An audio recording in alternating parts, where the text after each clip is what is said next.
Xin chào tất cả các bạn. Chào mừng các bạn đến với kênh của Mr. Cảnh Excel. Hôm nay mình sẽ hướng dẫn các bạn học cách lập trình VBA với các cái phép toán cơ bản trong Excel. Ở đây mình đã chuẩn bị một cái bảng như thế này. Bây giờ yêu cầu của đề bài là chúng ta cần phải tính các cái giá trị cho các cái cột.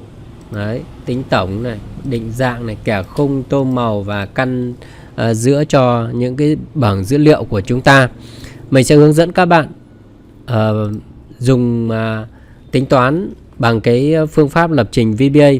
Đối với cái bài tập như thế này thì chúng ta nếu mà tính toán thông thường thì đơn giản là chúng ta chỉ việc nhập dấu bằng, chúng ta chọn những cái ô này, đúng các bạn, chúng ta chọn nó và sau đó chúng ta chỉ kéo xuống là chúng ta có thể tính toán được, đúng không ạ? Cái tính toán đơn giản như này thì hầu hết là mọi người đều biết, nhưng mà hôm nay mình sẽ hướng dẫn các bạn cách sử dụng tính toán như vậy ở trong Excel bằng lập trình VBA. Thì để mà giải quyết cái bài toán như này thì đầu tiên các bạn để ý cho mình như thế này. Đầu tiên mình cũng lập công thức như bình thường. Đấy, để cho các bạn dễ hiểu, chúng ta cứ lập công thức như bình thường như này, A cộng B cộng C, đúng không ạ? Đó. Thì các bạn để ý trên cái thanh công thức này là nó hiện những cái ô và những cái dòng, và chúng ta có thể nhìn, chúng ta quan sát được. Đấy.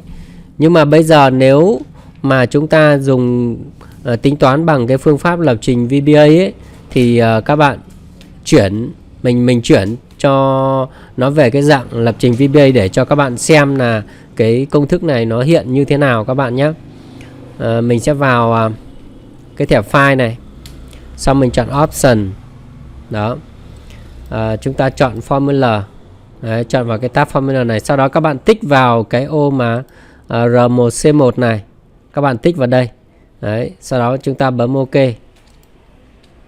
Thì các bạn thấy này, phía trên này bây giờ nó đã chuyển thành những con số rồi, nó không còn là chữ cái ABCD nữa, mà nó đã được chuyển thành con số rồi. Hàng thì nó vẫn là số, như bình thường thì cột nó là những cái chữ cái chứ không phải là số. Và bây giờ chúng ta kiểm tra cái công thức này, các bạn nhìn này, nó bây giờ cái công thức của chúng ta nó hiện như thế này. Đó, các bạn nhìn vào đây. Bây giờ mình sẽ giải thích cho các bạn cái công thức này ý nghĩa nó như thế nào nhé. Chữ R nó viết tắt của từ round các bạn nhé. Chữ R này là viết tắt của từ round này. Còn chữ cờ, chữ C đấy là viết tắt của từ column. Round là hàng và column là cột. Thì RC-3 này có nghĩa là chúng ta lấy cái ô này, ô ở cột A này chính là cái ô A4 đấy. Thì nó sẽ được tính như sau, nó sẽ lấy cái ô, tính từ cái ô hiện tại này và lùi về trước 3 cột. 1 2 3. Đó, nó lùi 3 cột cho nên ấy là nó hiện là -3 ở đây. Đó, nếu mà trường hợp mà chúng ta kết quả chúng ta ở đây mà chúng ta lấy ví dụ 3 cái cột này cộng lại với nhau ấy thì nó không phải là -3 nữa mà nó sẽ là +3. Đó, nếu mà bên tay phải thì nó sẽ hiện là +3, còn nó lùi về phía trước thì sẽ hiện là -3. Đấy. Hoặc là nếu mà lùi về những cái dòng phía trên ấy cũng là dấu trừ. Đấy, còn tiến xuống dưới thì sẽ là dấu cộng. Đó, quy tắc là như vậy. Bây giờ các bạn xem nhé. Đầu tiên ấy là chúng ta lấy cái ô đầu tiên là cái ô chính là cái cột A này, A4 này thì nó bằng với cái ô là RC-3. R không có số đằng sau có nghĩa là cùng dòng nhé. Các bạn xem này, cùng dòng này, R này. Đây này, đúng không ạ? R nó không có số đằng sau có nghĩa là cùng dòng. Và cột thì chúng ta lấy cột thứ nhất chính là cái cột A này, xong cột cộng với cột B là RC-2 này. RC-2 thì các bạn cũng tương tự như vậy. Chúng ta sẽ tính từ cái ô hiện hành này, trừ đi 1 cột này, trừ đi 2 cột thì chính là cái ô này. Và còn lại đương nhiên rồi là RC-1 chính là chúng ta lùi đi một cái dòng, một cái cột là trước cái cột mà chúng ta để cái công thức này. ý nghĩa của cái công thức đó nó như vậy. Thì chúng ta căn cứ vào cái quy tắc như vậy thì chúng ta để lập trình cho những cái cột tiếp theo, đúng không ạ? Các bạn thấy là cái ô nào nó cũng có công thức như vậy. Tương tự như thế, bây giờ mình tính những cái cột tiếp theo thì như sau nhé. Mình đang giải thích cho các bạn cái cách để mà VBA trong VBA nó hiểu như thế nào nhé. Rồi chúng ta lấy A trừ B, đúng không? A trừ B là cái cột A này, đúng không? Trừ cột B, đúng không? Thì chúng ta cũng sẽ viết là RC như thế này. RC này, chúng ta mở dấu ngoặc vuông ra này. Và bây giờ trừ mấy các bạn? Trừ 1, trừ 2, trừ 3 và trừ 4, đúng không? Bây giờ là cột A là trừ 4. Xong chúng ta đóng nháy vuông lại. Sau đó trừ đi cột B là trừ đi 1, 2, 3 này. Trừ đi RC trừ 3, đúng không ạ? RC trừ 3. Enter. Đó. Như vậy các bạn nhé. Đấy, mình kéo xuống này. Đó. Thì thay vì chúng ta nhập công thức và chúng ta chọn những cái ô đó, thì trong VBA chúng ta viết bằng cái phương pháp VBA thì nó sẽ hiện như thế này các bạn nhé. Tuy nhiên là chúng ta sẽ không viết như thế này để chúng ta tính toán, mà chúng ta sẽ viết lập trình nó. Thì chúng ta sẽ lập trình như sau. Mình làm ở ngoài như này để cho các bạn dễ hiểu là nó vận hành như thế nào, cái RC đó nó như thế nào để cho các bạn có thể hiểu được. Còn khi chúng ta làm thì chúng ta sẽ làm như sau. Mình xóa cái phần này đi nhé. Mình sẽ đưa về như ban đầu. Đấy, mình vào file, chọn option và mình bỏ tích cái cột này đi, xong bấm OK. Thì lúc này nó sẽ trở lại như bình thường rồi, đúng không ạ? Rồi bây giờ chúng ta sẽ mở cái cửa sổ lập trình VBA ra, chúng ta sẽ tính như sau. Rồi mình sẽ thêm một cái module là các phép tính cơ bản đi. Mình thêm một cái module là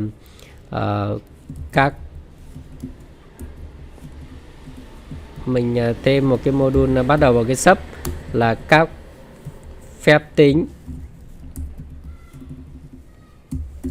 Các phép tính. Đấy, mình viết như vậy đi. Đó. Mình bắt đầu một cái sub như thế. Sau đó bây giờ mình sẽ tính như sau này. Bây giờ mình sẽ tính là A cộng B cộng C, đúng không ạ? Thì mình sẽ viết là mình để dấu nháy đơn ở phía trước. Mình viết là mình chú thích tính A này cộng B này, B này và cộng với C. Đó. Mình để dấu nháy đơn ở đằng trước để mình chú thích cho cái nội dung cái câu lệnh tiếp theo mà mình viết là gì, để chúng ta dễ hiểu hơn. Các bạn hiểu không? Đó. Thì chúng ta sẽ tính A cộng B cộng C. Thì có phải là cái ô kết quả là cái ô D4 đúng không các bạn? Đó. Thì có phải là ô D4 nó ở cái sheet BT là sheet số 2 đúng không ạ? Thì có phải là chúng ta sẽ viết là sheet 2 chấm rang này. Đấy. B4 đúng không ạ? D4 này. Chúng ta mở ngoặc ra chấm formula R1C1. Đó. Chúng ta nhấn dấu tab bằng RC này cộng với RC này và cộng với RC. Giống như vừa rồi đúng không các bạn? Các bạn còn nhớ không? Đúng, RC đầu tiên là RC là trừ 3 đúng không ạ? Tiếp theo là RC trừ 2. RC trừ 2 này. Và cuối cùng là RC trừ 1 đúng không ạ? Đó.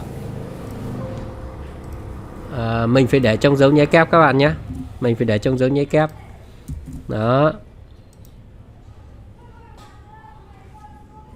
Rồi. Bây giờ mình thử chạy xem cái công thức này nó có đúng không các bạn nhé. Xem nó có đúng không. Mình thử chạy này. Bấm vào mũi tên này. Đó. Nó không xuất hiện kết quả mà nó hiện ra một cái công thức như này. Có nghĩa là chúng ta đang bị thiếu cái dấu bằng ở phía trong này các bạn nhé. Đấy, chúng ta phải có một cái dấu bằng ở phía trong này nữa thì nó mới ra được cái kết quả. Các bạn lưu ý như vậy. Mình chạy như vậy để cho các bạn thấy được cái vấn đề, để các bạn có thể nhớ được cái dấu bằng ở phía bên trong này các bạn nhé.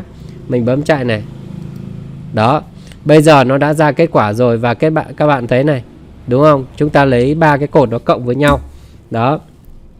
Rồi, tuy nhiên là chúng ta sẽ không làm cho tất cả các mỗi ô một cái câu lệnh như này, chúng ta không làm như vậy, mà chúng ta sẽ làm như sau. Đó, thì chúng ta sẽ làm là chúng ta chỗ này chúng ta sẽ để là từ D4 đến D14 luôn các bạn nhé. Đó, D4 đến D14 luôn, với cái công thức như vậy luôn. Đó, thì nó ra kết quả hết cho chúng ta luôn. Chúng ta bấm chạy này. Đấy, các bạn thấy chưa ạ? Đó, nó sẽ chạy cho hết kết quả cho chúng ta. Rồi tiếp theo, nếu mà trường hợp mà chúng ta muốn chỉ để hiện kết quả mà không hiện công thức thì chúng ta đơn giản là chúng ta sẽ làm như sau. Chúng ta copy cái khúc này và chúng ta chấm value này. Đấy, bằng chính nó, chấm value. Thì chúng ta đã loại được cái công thức đó đi. Mình bấm chạy này. Bây giờ đang có công thức nhá. Bây giờ mình bấm chạy này. Đó, các bạn xem này. Đấy, nó đã mất công thức đi rồi. Bây giờ nó chỉ còn số thôi. Bây giờ giả sử mình xóa đi. Sau đó mình bấm chạy nha các bạn nhé. Đó, thì nó sẽ ra cái kết quả cho chúng ta, đúng không ạ? Rồi, vẫn cứ theo quy tắc như thế nhá. Chúng ta sẽ tính toán những cái cột tiếp theo nhá. Bây giờ chúng ta tính cái cột là A trừ B, đúng không ạ? Tính A trừ đi B. Tính A trừ B này. Rồi, cũng tương tự như vậy. Chúng ta tính ở sheet số 2 rang này. Từ cột F, đúng các bạn? Từ F4 đến F14. Chúng ta tính tương tự như thế. Đấy, chấm formula R1C1. Đó, bằng cặp dấu nhánh kép như thế này. Sau để chúng ta chuyển con trỏ vào giữa và viết dấu bằng. Tiếp theo là RC trừ đi RC. Đó. Bây giờ là chúng ta sẽ là A trừ B, thì A lúc này nó là cột số 1, 2, 3, 4, tức là trừ 4, đúng không các bạn? Cột A là cột trừ 4. Trừ đi cột trừ 3, đúng không các bạn? Đó. Và sau đó là chúng ta cũng copy cái phần này để chúng ta loại bỏ cái công thức đi. Chúng ta copy cái phần này để loại bỏ công thức đi. Thì chúng ta dùng câu lệnh tương tự như vậy. Thì chúng ta đã loại bỏ được công thức. Bây giờ mình chạy tiếp này. Chạy tiếp. Các bạn xem cái kết quả ở cái cột tiếp theo nhé. Mình bấm chạy này. Ok. Hình như mình đang để sai cái vị trí rồi. Cột F không phải là cột F mà cột E cơ. Mình đang nhầm. Là cột E các bạn nhé. Cột E. E4 đến E14. Cho nên kết quả nó không ra như chúng ta mong muốn. Mình đang viết nhầm. Rồi, E4 đến E14 các bạn nhé. Đó. Mình xóa cái kết quả này đi, vì mình đang lấy nhầm cho nên nó ra như vậy. Rồi, bây giờ mình chạy này. Đó, các bạn thấy chưa? Đó. A trừ B. A là 96, B là 20. 96 trừ 76 bằng 96 trừ 20 bằng 76, đúng không các bạn? Đó. Tương tự như vậy, chúng ta sẽ tính toán tiếp cho những cái cột tiếp theo là A nhân B nhân C nhé. Tính A này nhân với B này và nhân với C. Đó, tương tự như vậy. Sheet 2 chấm rang này. Cột F bây giờ là cột F này, F4 đến F14. Đấy, chấm formula R1C1. Đó, bằng cặp dấu nháy kép, xong chuyển con trỏ vào bên trong viết dấu bằng này. Đấy, RC này nhân với RC và nhân với RC, đúng không các bạn? Đó, sau đó chúng ta viết này, A nhân B nhân C bây giờ là 1, 2, 3, 4, 5, tức là RC trừ 5. RC trừ 5. Đấy, nhân với RC trừ 4. đúng không các bạn? RC-5 nhân RC-4 và nhân với RC-3. Đấy. Xong chúng ta cũng copy cái phần này và chúng ta loại bỏ cái công thức của nó đi. Chúng ta có thể làm xong rồi chúng ta loại bỏ cả bảng cũng được, nhưng mà mình muốn là làm nhiều lần như vậy để cho các bạn sẽ dễ. Các bạn sẽ dễ hơn nhé, dễ làm đi làm lại các bạn sẽ dễ biết hơn. Rồi bây giờ mình chạy cho các bạn xem này. Đó. A nhân B nhân C nhá các bạn nhé. Đó. Rồi tiếp theo chúng ta tính A chia cho C. Đấy. Tới bây giờ thì chắc là đơn giản rồi đúng không các bạn? Tính A này chia cho C này. Đó. Cộng trừ nhân chia đấy. Các bạn hiểu chưa? Rồi sheet 2 này. Sheet 2 chấm rang này. Chúng ta tính cái cột G đúng không các bạn? Đấy. G4 đến G14. G4 đến G14 chấm formula R1C1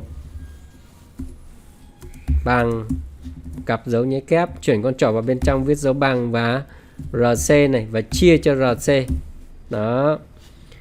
Thì chúng ta lấy cái cột A chia cột C thì cột A là 1 2 3 4 5 6 7. Cột số 7 này trừ 7 đúng không ạ? Trừ 7 này chia cho C là trừ 5 đúng không ạ? Trừ 5. Trừ 7 rồi chia cho trừ 5. Tương tự như vậy, mình sẽ copy cái phần này. Khi các bạn đã hiểu cái phương pháp rồi thì nó không khó đúng không các bạn? Chấm value.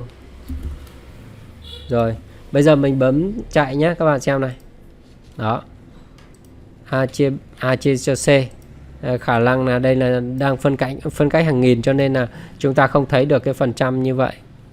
A chia C. Có gì đó nó sai để mình kiểm tra nhé.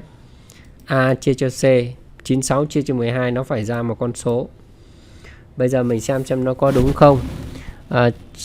Mình tính từ cột này nhé. Trừ 1, trừ 2, trừ 3, trừ 4, trừ 5, trừ 6. Nhưng mà mình đang là trừ 7 thì nó sai. Chúng ta phải lấy trừ 6 chia cho trừ 4 nhé. Đấy, chúng ta đang trừ 7 là lấy quá. Trừ 6 chia cho trừ 4. Đó. Trừ 6 chia trừ 4. Rồi đúng rồi, bây giờ mình thử chạy lại nhé các bạn nhé. Mình chạy này. Đó, ra phần trăm như này. Đấy, mình bỏ cái A là 96. 96 chia 12 được 8 thôi đúng không các bạn? Chúng ta loại bỏ số 0 đi đấy, nó sẽ còn được những con số này. Đó. Rồi, đấy là A chia cho C. Bây giờ mình tính A cộng B cộng C và nhân với 10%. Thì chúng ta tính cái trường hợp này chúng ta có thể suy luận này. A cộng B cộng C nhân 10% có phải là chúng ta lấy cái cột F này nhân 10% đúng không các bạn? Đó, A cộng B cộng A không phải. Chúng ta lấy cột D này, chúng ta lấy cột D và nhân với 10%. Đó, chúng ta suy luận như vậy nhé. Thì nó kết quả nó cũng ra đúng. Rồi, chúng ta tính này A này cộng với B này và cộng với C này. Chúng ta mở ngoặc ra. Đấy, đóng ngoặc và nhân với 10% đúng không ạ? 10%. Cái này nó chính là bằng cái cột D đúng không ạ? Cột D này bằng cột D. Đấy, nhân với 10% đúng không ạ? Đó, chúng ta suy luận như vậy. Thì chúng ta sẽ tính như sau. Chúng ta sẽ lấy sheet 2 chấm rang cột H đúng các bạn. H14 H4 đến H14. Đấy, chấm formula R1C1. Đó, bằng cặp dấu nháy kép, chuyển con trỏ vào bên trong và viết dấu bằng. RC nhân 10% đúng không các bạn? RC này nhân 10%. Đó. RC lúc này là cái cột số tính từ cột H thì nó sẽ là nùi 1 cột này, 2 cột, 3 cột, 4 cột, tức là trừ 4 nhân 10%. Đó. Tương tự như thế chúng ta sẽ loại bỏ cái công thức của nó đi.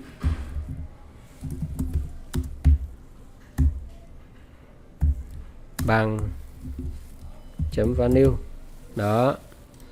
Rồi, mình chạy kết quả xem như thế nào các bạn nhé. Mình chạy này. Đó. Đúng không các bạn? 128 nhân 10% bằng 12,8. Vậy là đúng rồi. Tiếp theo là chúng ta tìm cái giá trị nhỏ nhất, lớn nhất và giá trị trung bình. Đấy, thì chúng ta sẽ tính như sau. Tìm giá trị nhỏ nhất, lớn nhất và trung bình đúng không ạ? Mình thu cái này nhỏ một chút vào. Đây mình đưa lại phía trước các bạn nhé. Rồi.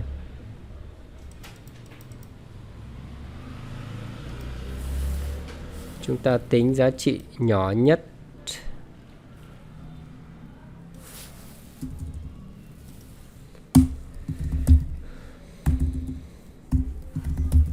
Tính min của A này, B này, C này. Đấy, chúng ta tính cái giá trị, tìm cái con số nhỏ nhất ở trong 3 cái số ABC đúng không các bạn? Đó. Thì chúng ta cũng viết tương tự sheet 2 này, chấm rang này. Rang này đúng không? Hàm min rang của cái cột min là cột Y đúng không các bạn? Y4 này. Y4 đến Y14. Đấy, chấm formula R1C1. Vẫn một cái quy tắc đó, viết dấu bằng, sau đó mình để cặp dấu nháy kép, chuyển con trỏ bên trong viết dấu bằng, tiếp theo viết hàm min, mở ngoặc nó ra đúng không? RC 2 chấm đến RC. Đó là cú pháp của cái hàm min đúng không các bạn? Bây giờ việc của chúng ta là tìm xem là RC mấy đến RC mấy. Chúng ta tính từ cái ô này này, nùi 1 cột, 2, 3, 4, 5, 6, 7, 8. Đúng không ạ? 1, 2, 3, 4, 5, 6, 7 và 8. Tức là từ cột trừ 8 đến trừ 6. Đúng không các bạn? Đó. Trừ 8 đến trừ 6. Trừ 8 này đến trừ 6. Trừ 8 đến trừ 6. Rồi chúng ta copy đi cái phần này. Chấm value. Đó. Chúng ta cũng loại bỏ cái phần công thức nó đi các bạn nhé. Rồi. Bây giờ mình sẽ chạy này. Chạy công thức này. Chạy lệnh này. Đó mình xem nhá. Min là nhỏ nhất đúng không ạ? Đúng không? 96, 20, 12 là nhỏ nhất đúng không các bạn? Rồi đây là 5 là nhỏ nhất này. Rồi đây là 14 là nhỏ nhất này. Và đây là 9 là nhỏ nhất này. Đúng không? Đây là 25 là nhỏ nhất. Đúng rồi các bạn nhé. Rồi tương tự như vậy chúng ta sẽ tính hàm max để chúng ta tìm giá trị lớn nhất. Thì chúng ta cũng sẽ tính tương tự như thế. Chúng ta tính max nhé. Tính min, sau đó chúng ta sẽ tính max. Tính max của A này, B này và C. Chúng ta tính max nhé. Rồi sheet 2 này, rang này. Đúng không ạ? Max là chúng ta tính cột G đúng không các bạn? Đấy, G4 đến G14. G4 đến G14 chấm formula R1C1. Đó. Rồi, viết dấu bằng này. Chúng ta max đúng không ạ? Max này RC đúng không ạ? Đến RC. Đó. RC đến RC. Rồi, chúng ta xem nhé. Từ RC mấy, RC mấy. Tính từ cột này nùi 1 cột này. 1 này, 2, 3, 4, 5, 6, 7, 8, 9. Từ 9 đến 7 tức là RC trừ 9. RC-9 đến RC-7. Đúng không ạ? RC-9 đến RC-7. Rồi, sau đó chúng ta cũng tương tự như vậy, chúng ta sẽ copy cái phần này. Mình mở rộng ra cho các bạn dễ nhìn nhé.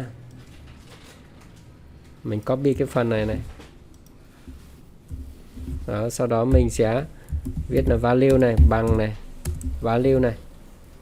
Đấy, bằng chính nó chấm value thì chúng ta loại bỏ được công thức của nó đi. Đó. Bây giờ mình sẽ chạy để cho các bạn xem nhé. Mình bấm chạy này. Đó. Max đúng không ạ? Số 96 chắc chắn là số lớn nhất rồi, và 85 là số lớn nhất trong dòng thứ hai, 90 là lớn nhất trong dòng thứ ba. Đó. Rồi tiếp theo là tính trung bình thì cũng tương tự như vậy các bạn nhé. Max, min và trung bình. Đó. Trung bình là ở cột K đúng không các bạn? Rồi chúng ta sẽ tính trung bình. Tính trung bình. Đấy, trung bình chính là average nhé các bạn nhé. Trung bình của A, B này và C. Chúng ta tính trung bình của ba cái cột đó. Chúng ta cũng tương tự là sheet 2 này, chấm rang này. Cột K đúng không các bạn? K4. K4 đến K14.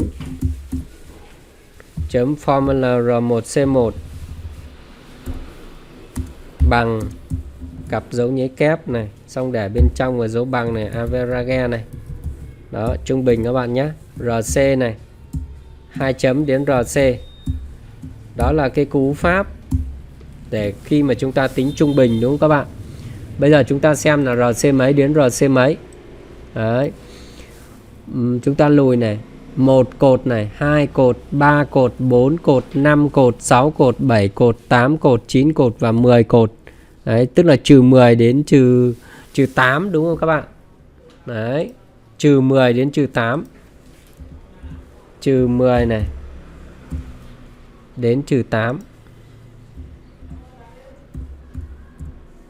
Đó, tương tự như vậy chúng ta sẽ loại bỏ cái công thức của nó đi. Chúng ta loại bỏ công thức đi thì chúng ta sẽ có được cái giá trị mà chúng ta mong muốn.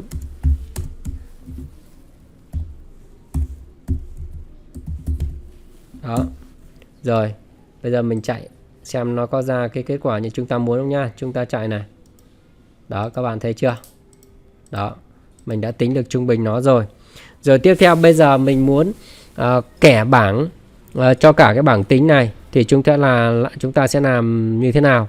Đấy, bây giờ mình kẻ nhé. Ví dụ mình cần kẻ từ cái ô này này đến cả cái dòng này luôn nhá. Đấy, thì có phải là từ ô A3 cho đến K15 đúng không các bạn? Đấy. Tiếp theo là kẻ bảng nhé. Từ A3 đến K15. Đúng không các bạn? Đấy. Kẻ bảng này. Kẻ bảng này. Chúng ta từ K3 cho đến K15 đúng không các bạn? Đấy, đóng ngoặc lại chấm border. Mình kẻ bảng thì mình sẽ sử dụng là border các bạn nhé. Border này sẽ bằng 1 border này chấm line style này. Đấy. Border chấm line style này và bằng 1 các bạn nhé. Đó. Giờ mình thử chạy cái câu lệnh này xem nó có kẻ cho chúng ta không nhá. Mình chạy này. Mình đang chạy, mình kẻ đọc cái cột K không? Mình phải là từ A chứ không phải là từ K các bạn nhé. Từ A3 cho đến K15. Mình bấm chạy này. Đó, nó kẻ cho chúng ta rồi các bạn nhé.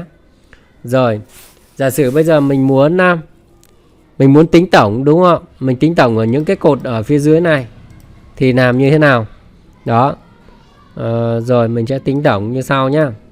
Tính tổng các cái cột ở cái dòng cuối cùng nha các bạn nhé. Tiếp theo này, mình sẽ tính tổng này, mình sẽ viết câu lệnh là tính tổng này. Rồi, bây giờ là sheet 2. Sheet 2 chấm rang này.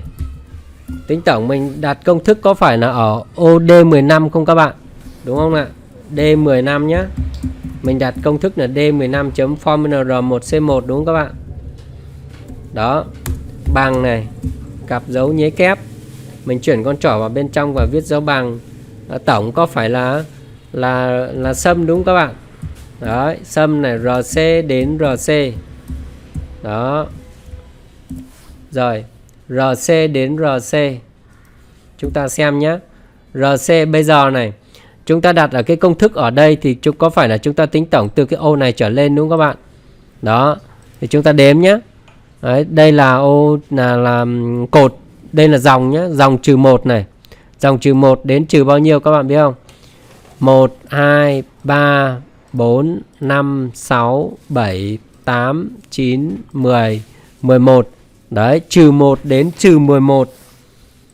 Trừ 1 đến trừ 11 các bạn nhé. Tức là cái dòng trừ 1. Trừ 1 này.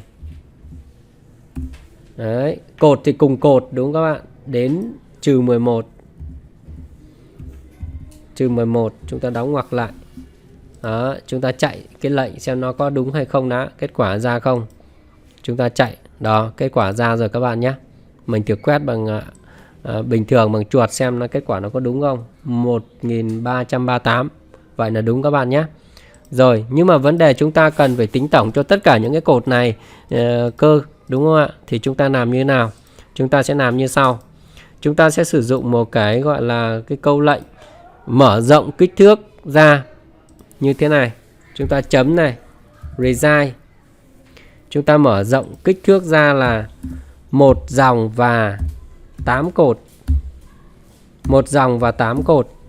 Đấy, mình kiểm tra xem đúng là 1 dòng 8 cột không nhé. Nếu mình đặt cái công thức ở đây, bây giờ mình xem nhé. Dòng này là 1 dòng đúng không? 1 dòng nhé, 8 cột này. 1, 2, 3, 4, 5, 6, 7, 8 cột. Đúng các bạn? Đó, 1 dòng 8 cột. Tức là mình mở rộng cái kích thước của cái công thức này áp dụng cho là cùng cái dòng đó và cho 8 cột luôn. Đó, thì bây giờ mình bấm chạy. Mình bấm chạy cái câu lệnh này để các bạn xem này. Xem nó kết quả nó ra không nhé. Mình bấm này. Đó, các bạn thấy chưa? Đấy, nó ra kết quả đây các bạn nhé.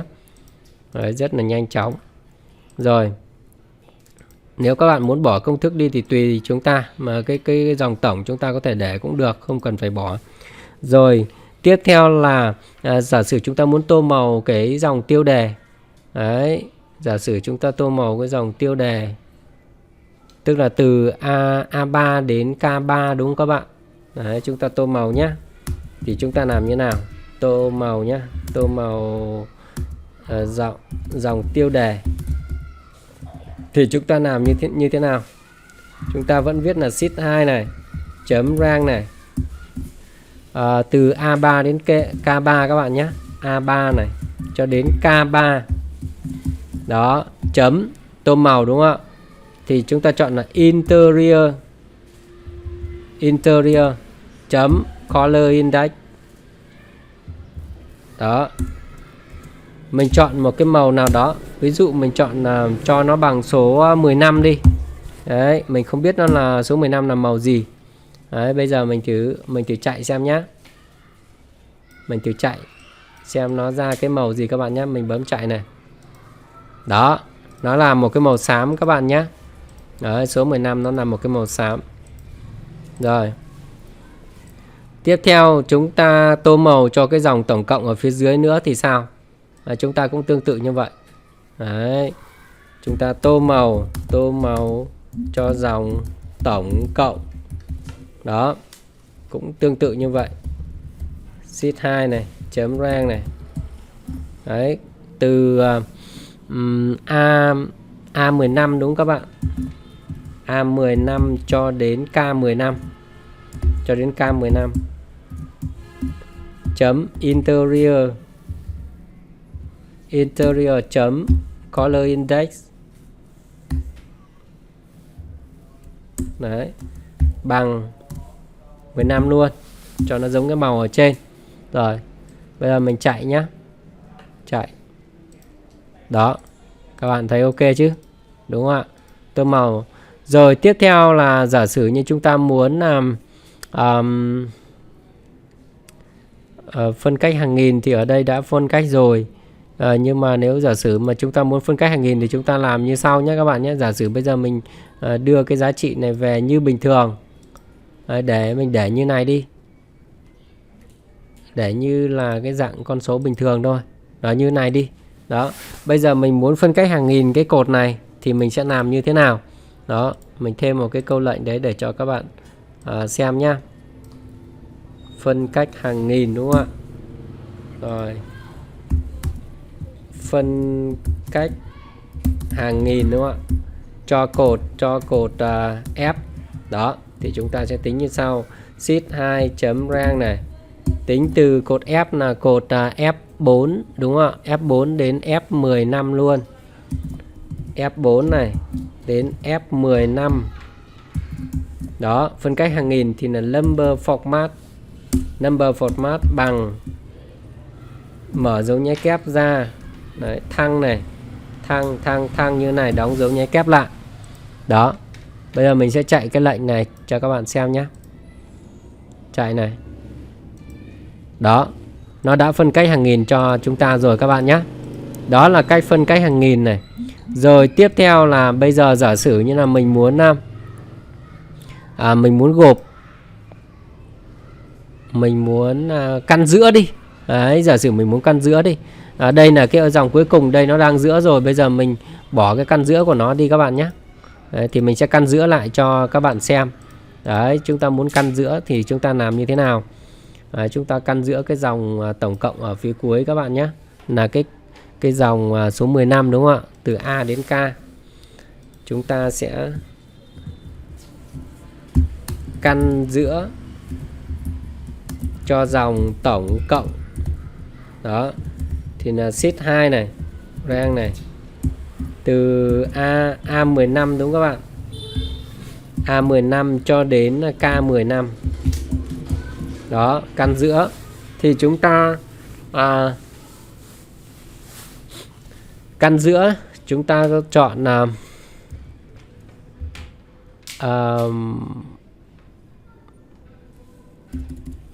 căn giữa này chúng ta sẽ chọn cái gì nhỉ?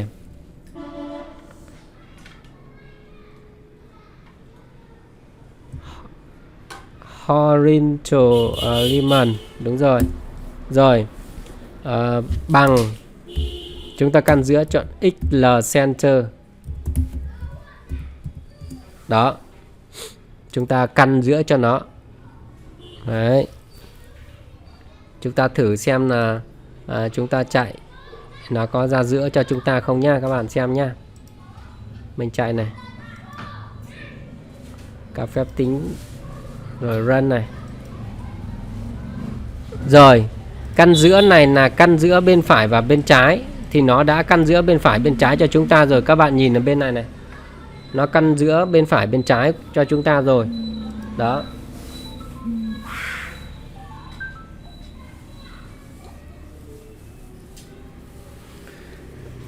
Đấy là các cái phép toán cơ bản mà mình đã hướng dẫn các bạn cách để tính ở trong bằng phương pháp là lập trình VBA. Đấy, thì cảm ơn các bạn đã xem clip này và nhớ đăng ký kênh để xem những clip tiếp theo. Xin chào và hẹn gặp lại các bạn.